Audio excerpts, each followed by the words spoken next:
If you love me, why did you stray? So I have to start off by saying I'm a huge fan. Oh, thank you. I was so excited to see the film. You were fantastic in it. Thank you. Now you have quite the Broadway background, but a Sondheim film, Rob Marshall, what was this experience like for you? Totally terrifying.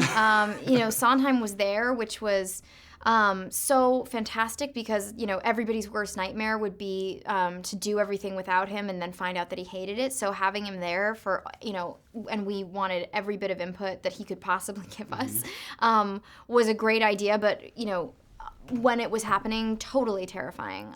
To be singing his songs in front of him was... it feels like one of those dreams that you have about, like, you forgot to wear pants to your last day of finals at school or something. I have like, that dream oh, at I'm least once a actually week. singing Sondheim in front of Sondheim. It was exciting and scary, and Rob Marshall and Meryl just sort of made it all the more exciting and all the more scary. So it was...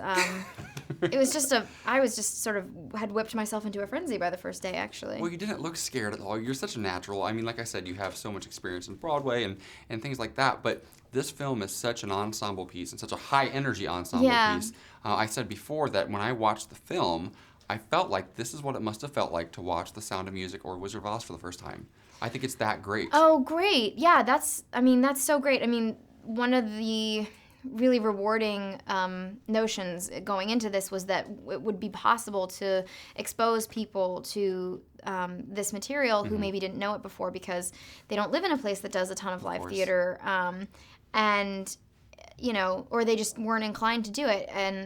And I know that, the purists, as they should, are going to go, well, in the show, there's this and this and this. And, we did take a 3-hour musical and turn it into a 2-hour film. So, all we could do is hope that the themes of the piece and the spirit of the piece are intact. So we want theater fans to love it, but a big part of it is the excitement of bringing it to people who didn't know it. And it's so funny hearing them go, the wolf's kind of a pervert. And you're like, yeah, totally, I know. Yes. The film is full of really funny moments mixed in with some serious, stuff. One of my favorite moments is, and I won't go into it, but it's the scene, the waterfall scene with the princess. I did my best Prince Charming hairdo today just for you. I hear you really, did you actually watch that scene while they were filming? I heard that Chris Pine had you cracking up at one point. Oh my God, that was like offset because he's just as funny in real life as he is on camera. But after I saw the film for the first time, I texted Chris and I was like, well, you just walk away with the whole damn film, don't you? It really is hilarious. I know.